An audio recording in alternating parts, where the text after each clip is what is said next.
Welcome to the Pixel Retentive Podcast, where we, a business owner and an artist, discuss the business of art and the art of business.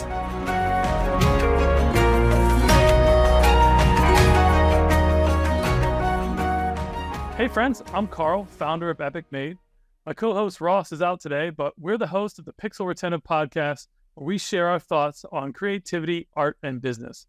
Past guests include Marcy Selzberg of Blah Blah Blah, Tim Harris of Paragon, and Rebecca Blake of the Graphic Artists Guild. We're forever grateful for the supporters of our podcast, and we're always looking for more sponsors. That said, Pixel Retentive is always brought to you by the creative gurus at Epic Made. Epic Made is a team of artists and strategists with a mastery of visual storytelling. Our studio makes unforgettable animation, graphic illustration, fused with ideas that put money in your pocket. We best serve marketers and brands seeking to engage nerdy audiences, and with some of our favorite clients, including Nickelodeon, WWE, and Sci-Fi. Visit getepicmade.com and let's collaborate on your next creative campaign. So with us today, we have Andrea Radeck. Andrea is an illustrator for Magic the Gathering and other Wizards of the Coast properties, and recently a comicer. She's known for big, cute eyes and a single brain cell per illustration. Andrea was born in a dumpster behind Portillo's near Chicago, Illinois, and now one of the few millennials that owns a house out near Columbus, Ohio. Thanks for joining us today, all the way from the dumpster behind Portillo's.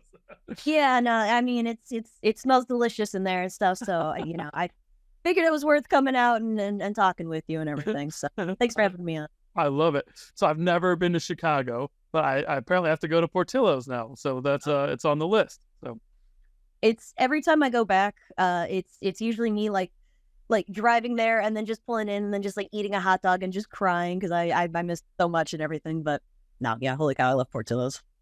It sounds amazing. All right. So before we get into today's topic, we want our audience to get to know you a little bit.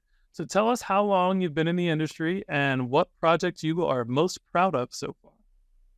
So I've been doing illustrations since about 2011.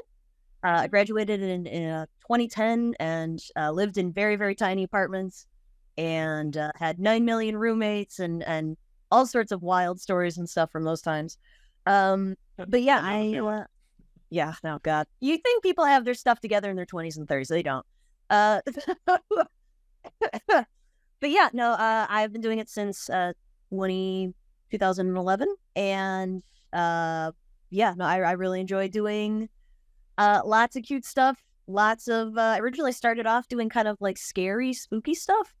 And then I was also doing artwork for furries for literally about 6 or 7 years. So they helped me get my start in everything, and they were always super cool. They never had me draw anything too weird, so forever grateful for, the friends and stuff that I made there. So yeah.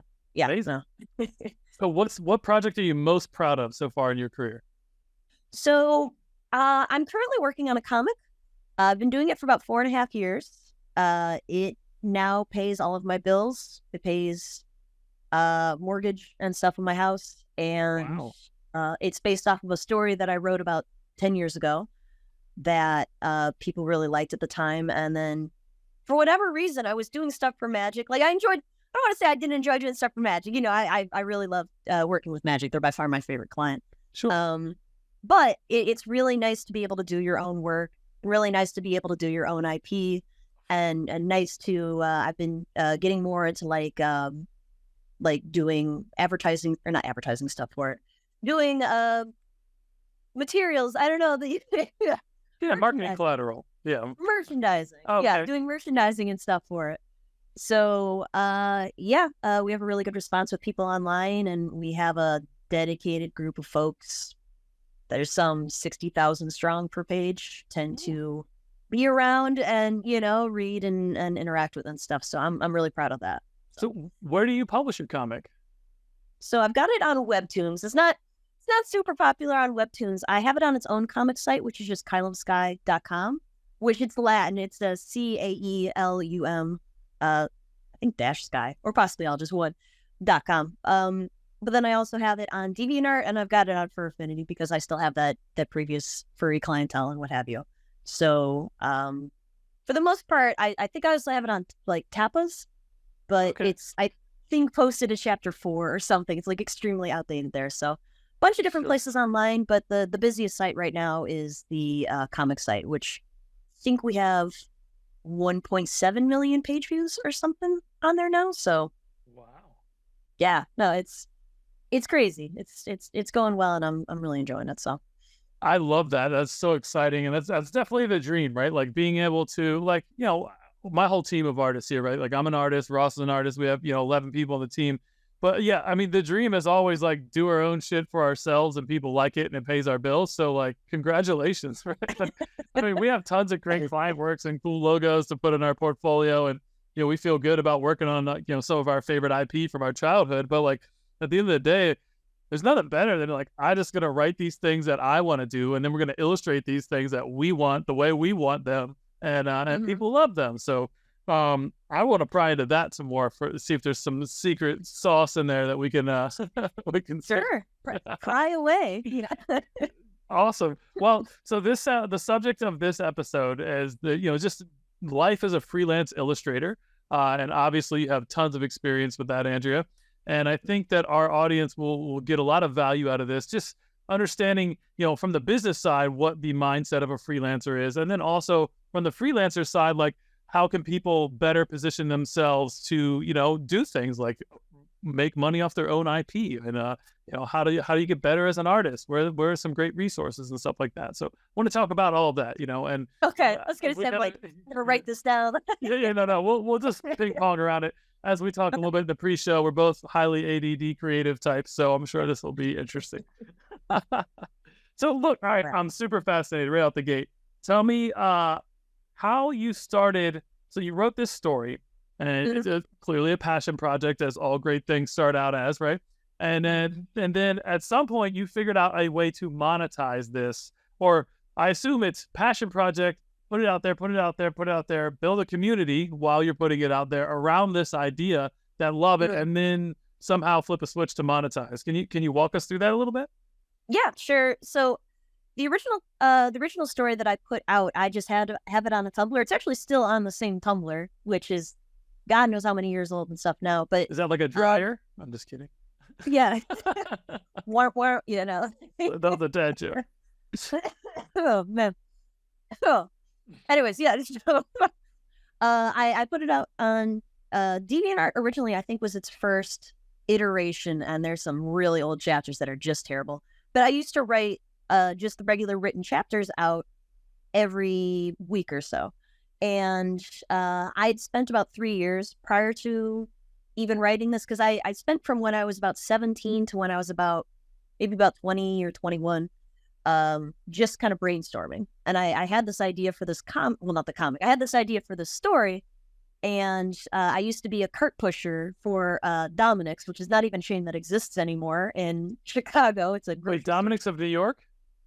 Is there still Dominic? There was a grocery store chain in Chicago called Dominic's that bought out by Jewel Osco and stuff. But I used to push carts and stuff and be a utility clerk and stuff for them. So I would use the time when I was outside pushing carts to just kind of come up with the general like world that this is based around, which is like how these two factions kind of interact with each other and how I can keep some dramatic tension in the story without just laying all the cards out, because like nothing bothers me more than just like very slight things that could be very easily solved out, by saying one or two sentences, like kind of contrivances and stuff like that. So I spent a while just kind of figuring that out. And then I got to one of those nano remos, during November while I was in college. And I'm like, you know what? I'm ready to do that. And I think I wrote about 150,000 words in a month. And then I divvied up those into chapters, and then I would put those out on my like DeviantArt and my Tumblr at the time. And people there seemed to really like them. It seemed to resonate with people. And the stories were edited extensively. The first one, especially. The second one's like not edited.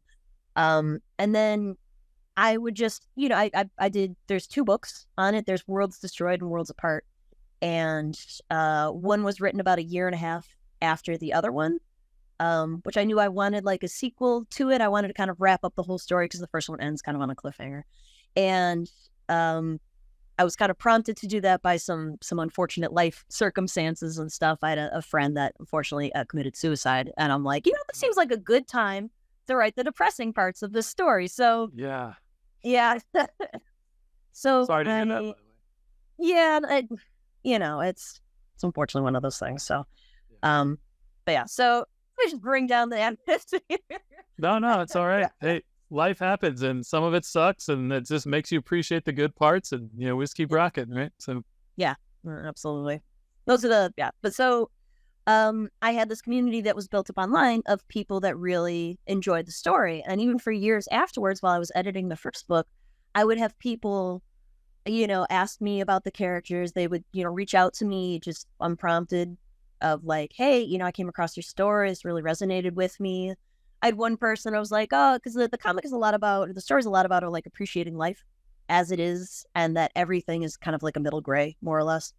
But I had one person though, they were like, yeah, I used to drink a lot more heavily, and your story really made me realize that I should really kind of appreciate my life a lot more and stuff, and got him to quit drinking, which is like, wow, shit. Yeah, I think it was that one where I was like, fuck, okay, I think there's really something to this, and I still really like the story, and I pitched it occasionally to some publishing companies, and it uses Christian and some other mythologies, but more just as like mythology, as like a handbook type of thing. Like, it's not a religious text, and it's not an anti-religious text.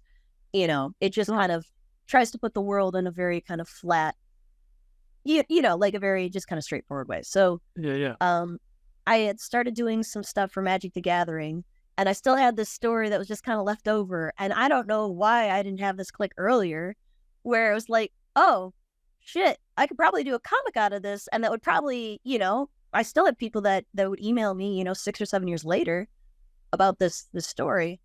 The story was just all words at the time. There was no actual visuals. Okay. Yeah. So I'm a lot of artists. They're the type where they will say, I've been drawing since I could hold a pencil. I've been writing since I could hold a pencil. Obviously, that's what you use a pencil for. And but I used to write these stories and stuff when I was a little kid, where they were like murder mysteries, and that got me in trouble in school all the time because it was like babysitters getting murdered. I was in 3rd grade, and we had a very, After like, Andrea, do we need to talk? Like, chill out a little bit, tone it down a little bit. Yeah. So the way that I structured the comic and how I monetize the comic is that I put the first 5 pages out just as they were, just straightforward. And then I would have, I just kind of open it. I had this old Patreon that was from when I used to just do like sketches and drawings. And I think there were like 3 people on that, when I closed it down. So when I opened it back up, I just kind of let those people know. I'm like, hey, I'm repurposing this towards a comic. I get this founder's discount thing. So now, Patreon takes less out of my per month paycheck and stuff. So I started doing that in 2019. Yeah, it was 2019. It was like March 2019. I started doing that. And basically the way I structured it is that starting out, I had 5 pages that were public. And then I had a couple pages that were on the Patreon. And then everything goes public, So the only thing that's holding people back is just time, just waiting. And if people wanted to support it, then they would have an incentive to have extra pages. So over the course of the few years, I built it up to where I have about 20 pages now that are on Patreon first. And then still everything filters out publicly. So I try to keep as low a barrier of entry, I guess, a low as a barrier between the paying customers and public people that are still interested in it. So how long is the delay from like you posted on Patreon to like it goes public? It's roughly about 3 or 4 months now, I think. Oh, nice. Okay, so you're really giving them a nice chunk of like, you get 3 months to read this. Like, I appreciate you supporting me. Okay, yeah, that's cool. I always wondered the best way to do that because like I feel like if you just release it to Patreon, like it just like that's really it limits it. Definitely. Yeah, it limits the exposure to getting new people, right? So yeah. Okay, cool. That's really cool. Yeah, the public pages are always more or less kind of advertising for new people or bringing new people in. And if they can't wait, then, they'll hop on the Patreon, and I have it listed as like a per page payment type of thing. only because I figured starting out that I was doing a lot more Magic the Gathering shows that I would be more spotty with my posting. I've only missed 2 Mondays in 4 years, 4.5 years. Oh yeah. So I've actually been extremely consistent and stuff, but it is still nice that like I'm currently on a system where it's like every Monday and then every other Thursday. So occasionally I'll have 6 pages a month. Sometimes I'll have 7 or 8 pages a month. Sometimes I'll just have 5 pages a month and stuff. So it just kind of depends per month, and that tends to work out pretty well. So do you have different tiers on your Patreon, and like what does that look like? So I have a $2, a $5, and a $10 tier. And the $2 is just access to the pages, just straight up as they are. The $5, which I is for people that want to pay a little bit more, they want to support a little bit more. But I also give them exclusive like polls, and also I was commissioning people for doing like fan art. So I'd give those people the full size files if they wanted to put that as like desktop or phone stuff, where the $5 tier is probably not the greatest. I've been thinking about restructuring things a little bit. And then I have a $10 tier. Now, I have a $10 tier where once they hit a threshold, because I have had some people where they'll hop on and they'll be like, bing, bing, bing, bing, bing, where's all my rewards, and then disappear, the next month. So they reach a threshold, so people have to be on it for about 6 months, where anytime that I put any sort of merchandise out, they get it for free.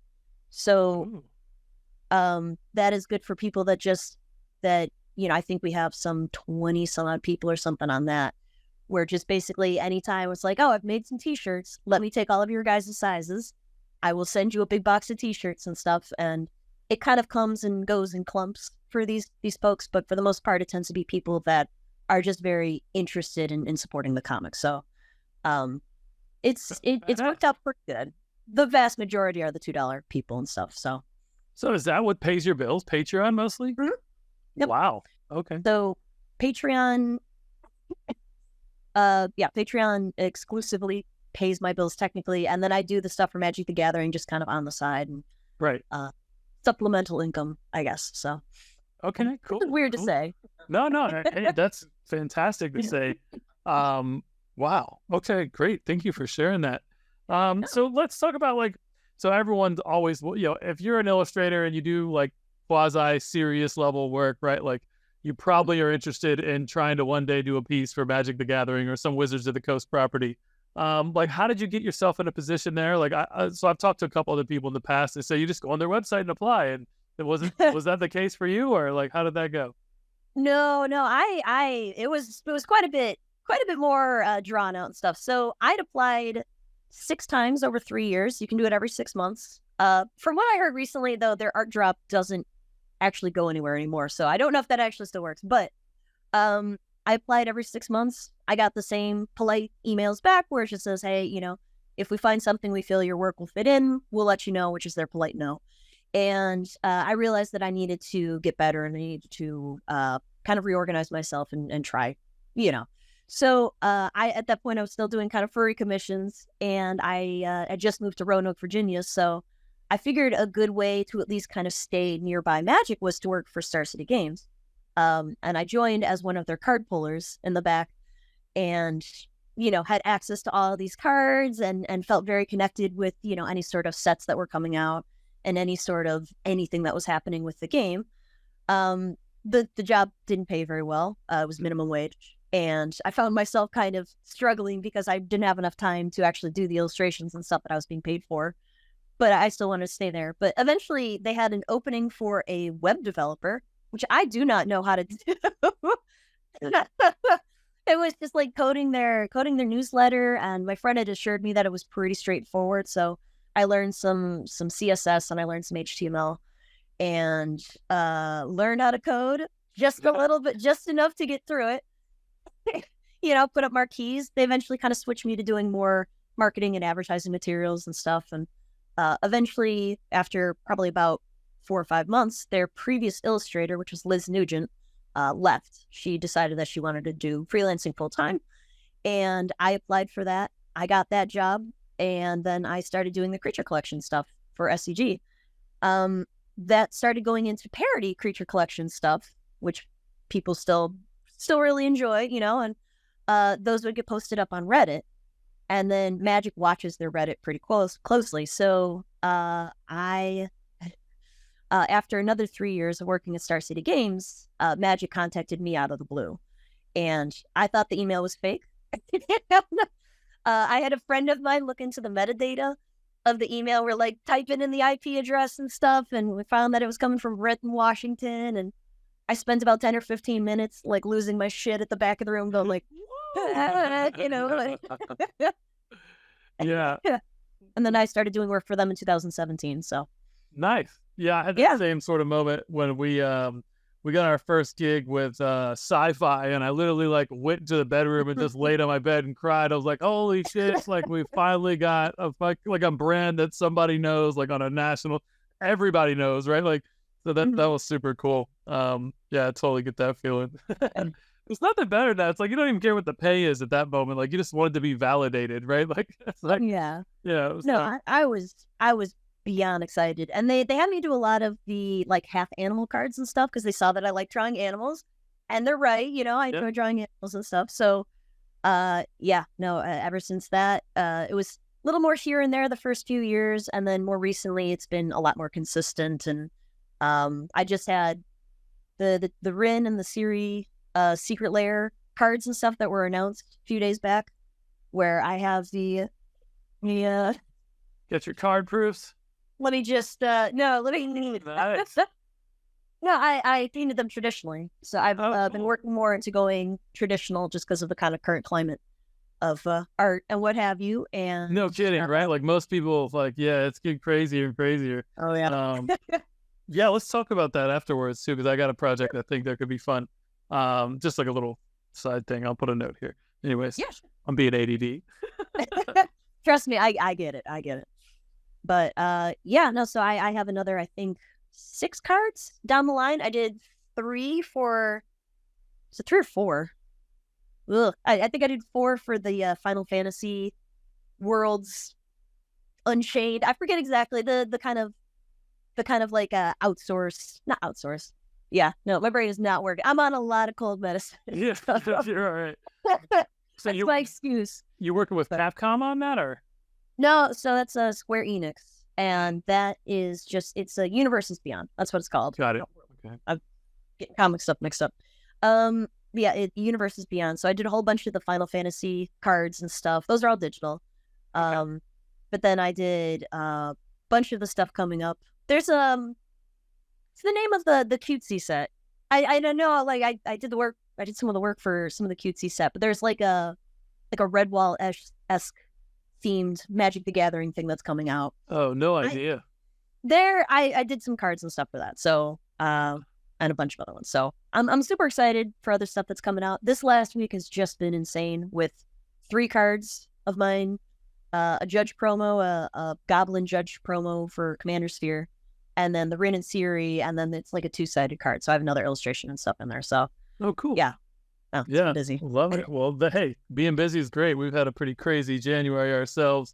We've been doing a lot of stuff in the NFT space and making custom illustrations. So like we built an avatar for client Paragon. We actually had him on a previous episode, but basically like we built this customized avatar, and then we built like 40 different traits for every, like there's 8, like a chest, a helmet, beard, hair, eyes, right? So we like 30 or 40 of each one of those, and then it runs through a randomizer.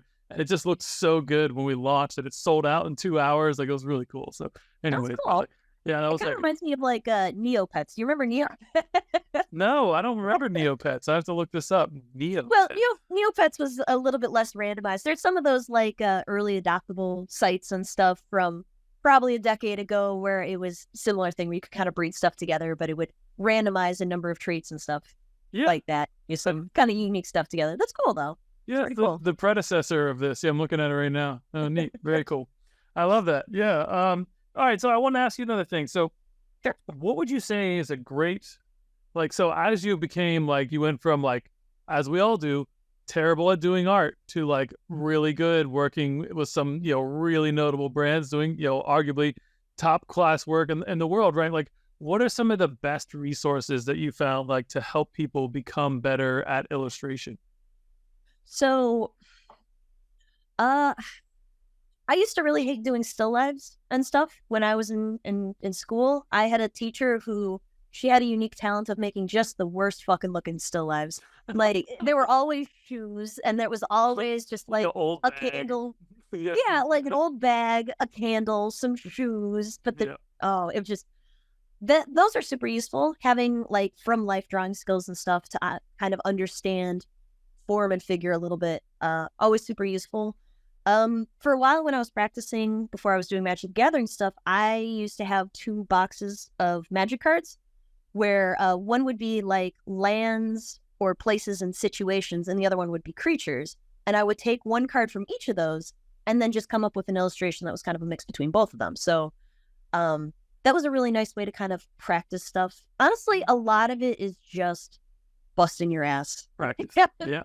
And keeping your ego at a minimum and stuff, because I've seen way too many artists where they're on their journey and stuff, but they totally bog themselves down by thinking that this is the best they're ever going to do in their life. They're never going to do any better, and then they become defensive and they get, it becomes kind of self-affecting, self-depreciating, that type of way. So, keeping, like, surrounding yourself with people that want you to do better as well, people that challenge you. I had my friend Kristen Pluskow. She and I were good friends for a long time. It was always really nice because she was very talented, and I always felt like I was like the struggling horse running behind and trying my best, So it was always helpful to have somebody to be friendly and competitive with, if that makes sense. So yeah, I always suggest like doing group drawing, getting out, drawing from plain air, getting out and just doing a little bit of everything and just trying to keep kicking at what you feel your personal boundary is at that point, of how good you feel that you are. So, I only started drawing when I was 19. So yeah. I have some very shitty anime drawings from when I was like 17, where they are like, they look like a 10-year-old drew them, and right. I realized pretty early out that I was very, very far behind everybody else. So a lot of self-loathing and a lot of, being absolutely paranoid that I was going to live up to my family's expectations, which was being, living on the couch, being a poor penniless artist. Oh, yeah. And that sort of thing. So I kind of wanted to stuff it in their faces. So I definitely wanted to. That's beautiful. And now look, you work from home, you do your thing, you make most of your money. Pajamas all day, and you make most of your money on your own ideas, which is fucking incredible. And look, I think people get so, I think artists, for one, can appreciate more than like a lot of other people that are like, businesses and entrepreneur minded. They want to like make it and make millions of dollars and get to some crazy level. And it's like, like you give an artist everything they need, that like enough money where they don't have to budget art supplies or food or their mortgage. Like, and they're just good. Like, we don't need anything else. Like, we're good. Yeah. So if I can just buy whatever art supplies, whatever I want, I'm never worried about like budgeting. If I can pay my bills, like shit, everything else that's made it, right? Like, who needs a mega yacht and like, helicopters, and jets and bullshit like that? Like, I just want to make cool shit all day.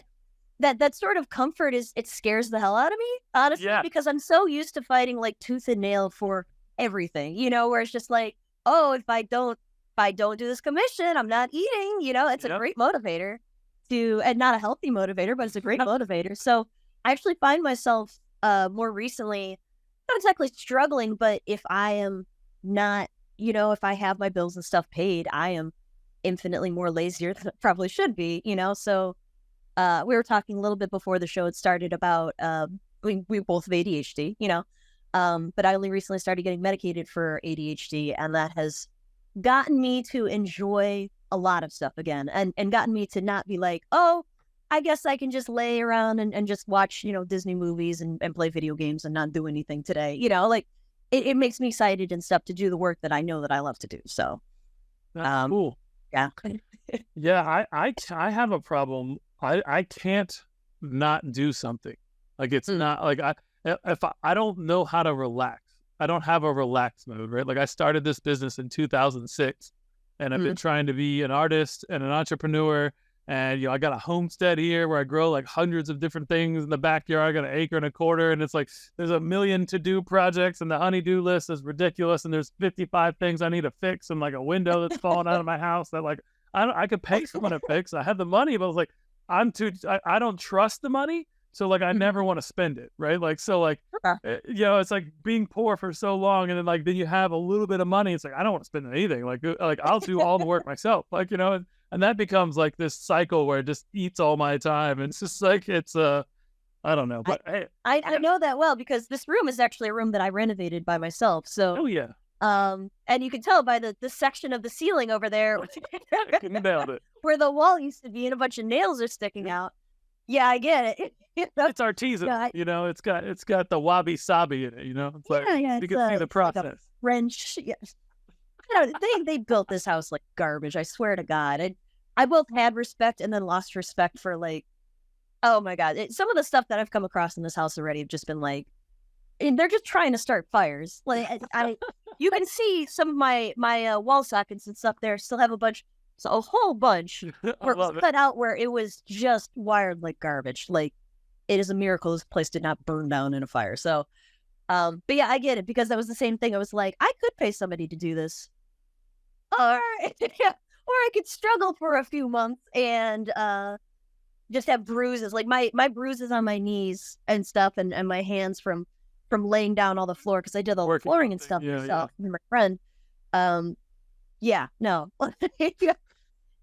trust me, I get it, but no. But you get that sense of pride when you do something yourself, I have a sense of pride, and I also have a lack of a sense of pride because things that you would think somebody that is artistically, endeavored to would be good at, I'm not. I'm still lazy on doing measurements. So fuck, it's close. Disappointed in my own shoddy craftsmanship, and some of the stuff that I've done. So sort of, it's getting there. It's fun learning life skills. But yeah, for sure. So I heard you mention that you used to live in Roanoke, Virginia. That's only like an hour or two away from me. I'm in Chesapeake, so Norfolk area. Yeah. I had really good seafood in Chesapeake one time. We made the trip out there, and I think we swam at Myrtle Beach. No, it's not Myrtle Beach. Myrtle Beach is South Carolina. Correct. The northernish one, the other kind of shitty one. Well, was it in Virginia? Yeah, it was in Virginia. So like Virginia Beach, the oceanfront, Sandbridge. It's probably Virginia Beach. Yeah. Okay. But Star City Games is located in Roanoke, Virginia and stuff, and I was in house with them. So cool. I lived there for about 6 years. I enjoyed the beautiful mountain views and what have you and stuff, but I really enjoy living in Columbus. It's kind of a climate I'm more used to. It's a friendly Midwestern type of thing. People around here. So. I love it. I've been to Bowling Green one time. Okay. I don't know, like 20 years ago. Like we went up there to visit my girlfriend. My girlfriend at the time, her cousin is my wife now, but yeah, we went to go visit her cousin who actually helped me found this company, which is funny. Oh, really? Yeah, it's the only time I've been to Ohio, so it's been a minute. There's a lot of it. There's a lot of Ohio. Not much there, but it's there. There's a couple cities. The weirdest things around here, like especially around here in Columbus, there's a place about an hour away that you can just go get fossils. Just go walk around and just go pick fossils out of the cliff. Why not? And there's a waterfall that's about 30 minutes south of here and like a 600-foot cliff. And there's a weird amount of like geographical like diversity around here, just out of nowhere. But yeah, no. Ohio's kind of boring in a lot of ways. That's all right. It's boring is good sometimes. You don't need to be totally enthralled with it. Like I can't handle New York for more than like 3 days, right? Because there's no boring in New York. You're just trying to live, like, and you just don't want to get mugged. It's like the whole thing's insane, right? It's so bad. It's like it's not all bad, right? Like there's a lot of good, cool stuff. The art scene there is amazing. I went there for NFT NYC and had my art in a show in Hell's Kitchen right out by Times Square, but it was fun. Cool.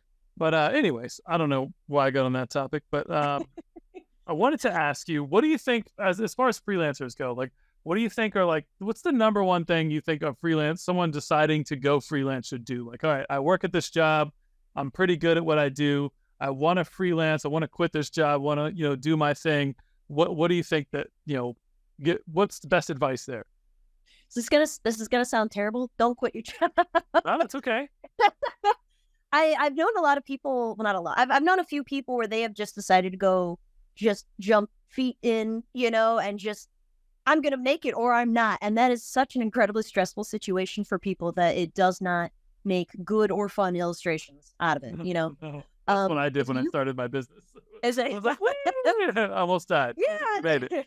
True, and honestly, that's kind of what I did too. Like, I used to work at Steak and Shake. Actually, was my last job that I had before getting into just doing more art full time and doing stuff for a reason, what have you. So, but yeah, if you can have a stable source of income and health insurance, especially, that will keep that burden off of you to take every single job that you even if it pays like crap, because some of the jobs that I took really early on were just like, yeah, I turned one down where it was, can you draw us the entire inside of a chemist's shop in black and white for $33, and Not even with AI. No, yeah, it's just like, it was terrible. It's just, I'm like, I even told them, like, these rates are awful. They're like, yeah, we know. I'm like, okay, well, but definitely if you can keep a stable source of income, even if it's just part-time, even if it's just, something where you don't have to desperately grab at anything that you get, you'll be able to choose jobs that are more that you want to do and that are better suited towards a portfolio that you want to build, Yeah. Otherwise, it can be a lot of wheel spinning for a few years and a lot of very stressful wheel spinning for a few years. So that's always what I suggest to people is just like and people don't like hearing that because they want to do the kind of the sink or swim motion on stuff. Instant gratification, though. They want it now, right? Yeah. Well, that's a lot of stuff, nowadays. But no, it's that would definitely be my highest. My best advice would just be to, put yourself out there, try to talk with folks, go to a LuxCon, talk with other artists and stuff that are there, go to Gen Con, go talk with game companies and stuff, because they always have art directors and stuff just there hanging out, and then just slowly kind of get your foot in the door that way. Take jobs that you want to do, take jobs that you are interested in doing, you don't have to take everything out there just because it is an art job and it will pay, there's infamously a few different companies where they will prey on people doing exactly that, like, I don't want to name names. Blow them up. Let's blow them up. Name names? Go for it. Paizo is terrible for that type of thing. Paizo, they definitely focus towards college students. They focus towards paying roughly about $200 for an illustration that's going to take you 15 hours to do. They've upped their rates a little bit recently from what I've heard. There may be, I think, $250 or $275, but that's still, if you have to draw all the bottles and all the pockets and stuff on a Wayne Reynolds illustration, it's going to take time. Yep. It's going to be frustrating, and you're not going to have as much fun doing it and stuff. So are they actually paying people what they agreed to pay them? They do pay, like, okay. They're a reputable company. It's just, okay. I wasn't sure if you were saying they straight like stiff. No. God, no, got it. They paid, and even more recently, they've given me a couple things where it was a little bit more involved, a little bit better, and it wasn't as bad, but I know that they definitely focus on doing that type of thing. That is part of their model. So there's companies that if they transparently position themselves as like, hey, we're the springboard for you to get real jobs, like, and I knew a guy that ran a copy shop that like that right outside of the university I went to at ODU. And it's like, hey, look, we're not paying great rates. Like, this is for you. This is your first graphic design job, not like you're going to make actual livable income here, right? And he was transparent. He's a good dude, and him and his wife, and the way their business was built, they were just transparent about that and straight up, and people appreciated that. So they'd come and work there for 6 months and get a better job. But like, he knew that too. So, I guess, that can be an ethical model if it's positioned properly, but not if it's like trying to abuse people. So, I don't know. It's Paizo definitely focuses on being like, listen, you'll be a Paizo illustrator on this type of thing. And there are definitely people out there where they love all the Paizo illustrations and stuff that come out. They have much stricter guidelines for what you can even do in terms of like prints. Like, you're not allowed to print up any of the work that you do for Paizo. you have to change it by about 40%, which is the same sort of kind of your fair use laws and stuff. So that can be really frustrating if you spend 10 or 15 hours on a nice looking character illustration that you can't even do anything with, So I will say early on, I had a few people where the most I got out of it was like, oh, I kind of remember that, and they always commissioned me for drawing people, which I don't tend to draw a ton of people and stuff. So that was stressful, but Sure. There's a couple other companies where the one where they were charging $33 for a one third page illustration was Call of Cthulhu, I think. Oh, okay. I think it was Call of Cthulhu. It's like a all black and white, like manual and stuff. And they were very transparent that they understood that their rates weren't great and stuff. So, but yeah, just not great. Like they're not great for like the Philippines and like they're not Indonesia. Like, yeah, not great for. Yeah, no, it just. If you have a pulse, it's not great. It's like $33. Well, it's $100 for a full page, and any sort of like fraction of that is the fraction you'll be paid for the illustration. So, if it is an eighth of the page, you're getting $16? Like, yeah, I could do a $16 illustration for you done with that sentence. It's like got it. Weird, only DeviantArt stuff that I used to do for people that. It's like $5, draw me a metal man. I'm like, it's gonna look like shit. And they're like, I don't care. Like, whatever, there you go. I got $5 of my time, but no, so that's all good. All right. So any last things, we are coming up on time. Any last things you think would be sound advice for anyone interested in the freelancer space, or maybe even the perspective of like, so if you're hiring freelancers, what are some things that you think people should do, or the way it should change, or I don't know. What's some opinions you got in that space? Got strong opinions, Carl. No, sure. No, I would say definitely, and I'm unfortunately going to kind of parrot a lot of what probably people have heard already. Tailor your portfolio to the company that you are applying towards. So if you are doing Magic the Gathering, you want to do Magic the Gathering illustrations. They have a strong focus on storytelling within the image. They have a strong focus on it being legible in like a small space. And they have a strong focus on, what their IP looks like. So if you do some fan illustrations and stuff of like, here's Jace Bellerin, he's riding a dragon or some shit, you can kind of spread that into like, hey, I can draw some dragons. I can do that. But definitely tailor your portfolio to the thing that you want to do. If you just want to work for a company because it is a steady paycheck, that works for you the first few times, but it will become something where you're not enjoying yourself, So a lot of times I've seen a lot of illustrators will just kind of mad grab for just anything that they can kind of get into, and it works okay to do a temporary fix on things. But if you're trying to kind of establish yourself in an industry or trying to establish what you want to do, that has to be the work that you put out, and the type of stuff that you continue to do. So I would say, yeah, just, I don't know. But there are other industry advice and what have you, but yeah, just keep at it. It right now, unfortunately, the atmosphere and the environment for starting freelance illustrators is rough. It's really, really rough. And unfortunately, with a lot of people that are, just kind of just trying to, throw out AI and just trying to get into these spaces and stuff for quick bucks, has really fucked up a lot of people. So unfortunately, I have a couple friends where they're currently getting into doing freelance, and they're very talented. They're very skilled. They've had industry jobs and stuff in the past, but they're really struggling with that right now too. So, it is really terrible.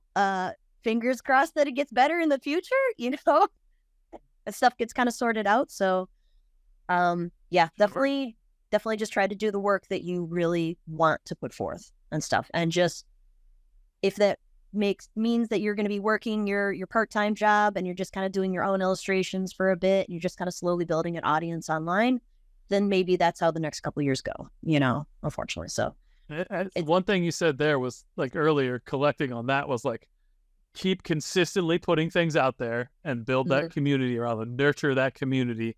And then you can, kind of capitalize on that at some point as people want to support you. In the nicest way, yeah. Look, you're building a community around the things you're making, and that community wants to see you continue make things, right? So, like, that's what it boils down to, right? And if your shit sucks, no one cares, and they won't, you know what I mean? Like, so, so that's how that goes. All right. Well, we are on time now. But before we wrap, we do have one. It's just me today. I'm just reading my little script. But one last question for you. Is there anyone or anything in your career that you'd like to shout out to the audience? Maybe a mentor, a valuable resource, or a favorite client? Something of that nature. I took a couple courses in Smart School. This was only like a couple of years ago, so I was already doing stuff for Magic, but I wanted to kind of further my education a little bit. And Smart School is a really good resource for having very talented industry professionals give it to you straight, not bullshit you about like, oh, just keep going, sweetheart. They'll let you know what you need to do. So Smart School is great for that. What is Smart School? What's that? Smart School. So I think it's literally smartschool.com. I don't want to Google it and stuff, but Smart Schools USA? No. No. No, I think that's like a placement for like homeschooling or something. SmarterArtSchool.com? It might be Smarter Art School. It's one that's put out by, I can give you a link and stuff if cool. Let's do that. But it's something that's run by a lot of the good industry professionals and stuff. A lot of magic artists have classes that they run through there. The class cost is roughly about the same as like kind of a community college level. So it's not super cheap, but it's definitely very worth it. And the people there are super helpful and everything. So they're great for that. I would suggest that. And then we were talking a little bit about like an art resource or a really helpful art resource. And I was telling Carl about this. This website is literally sick. Oh God, I'm sick. x6ud.github.io. And it is a thing where you are able to pose different animal skulls. And then when you hit search for, I'm just going to do this wolf skull here. So that's what it looks like. Okay. When you hit search, it comes up with a bunch of different animals. You can specify it to the actual animal. It comes up with a bunch of things and exactly that pose that you're looking for. So if you are trying to draw something very specific, I've been using this for the last 3 or 4 years and stuff. And as far as I understand, I think it's somebody's art school project. Okay, that's x6ud.github.io. Yep. Does that come up with anything, or there's like there's a it's gonna call it a hashtag. God, there is a £sign and a / on it. I'll send you that link as well. But okay, beautiful. It's an absolutely wonderful website and stuff for just having decent resources. So I highly suggest both of those. Yeah, for sure. Cool. Well, thank you for that. I'm sure people will appreciate that. I'll definitely check it out myself as well. All right. Well, I'm super glad I met you at Gen Con, and shout out to Ed from what's it called? the True Dungeon. True Dungeon, yeah. So Ed's not actually affiliated with True Dungeon, but I think he pays the mortgage there, like or whatever. He had all the tags. He had all sorts of shit going on. Guys like epic level True Dungeon. And if you guys don't know what True Dungeon is, you literally play a real, it's like LARPing RPG kind of, but like no like actual combat, but it's like you're in a dungeon crawler for real, like with giant monsters and mechanical things and dudes in costumes, and you're battling with your stat cards. It's like real life D&D. It's amazing. But if you haven't ever been to Gen Con, I think they do True Dungeons in a couple places, but that was the first time I'd ever seen it. And Ed's the guy there. Like I'm pretty sure he's like the highest level True Dungeons player in the world, probably. Like I would be surprised if he wasn't, honestly. Yeah, me too. But Ed's awesome. So, all right. Well, we've been talking to Andrea, who is I don't know why this is. Oh, okay. My script's all jacked up. Don't mind. We've been talking to Andrea, who is obviously a full-time freelancer with Magic Gathering and all kinds of cool other stuff. You can check out her work at artgram.co/AL Radeck. So that's ALRADECK Radeck. Mm-hmm. There we go. I wasn't gonna correct him. There we go. So it's artgram.co/AL Radeck. But if listeners want to follow up you directly, where should they go? I'm on as AL Radeck on pretty much everywhere. And then I post my comic and stuff all the time at kyleofsky.com. And you can find my store is Andrea Radeck, or possibly I think it's alradeck.com and stuff is my store. So, got a Spotify or Shopify, not Spotify. But yeah, no, absolutely. I'm pretty active online. I've been a little bit less active because I've been sick for 2.5 weeks, getting over whatever the hell I've had, and stuff. So yeah, but excellent. Well, Cool. just because you're an art superhero doesn't mean you're, invincible. So even you get sick. So The up and the downside of working from home is I'm always working. yeah, no kidding. Trust me on this. All right, Andrew, thank you so much for being on the show. And until next time, friends, we'll see you later. We really hope you enjoyed the show. Please like and subscribe to join us on our next journey through the world of art and business on the Pixel Retentive Podcast.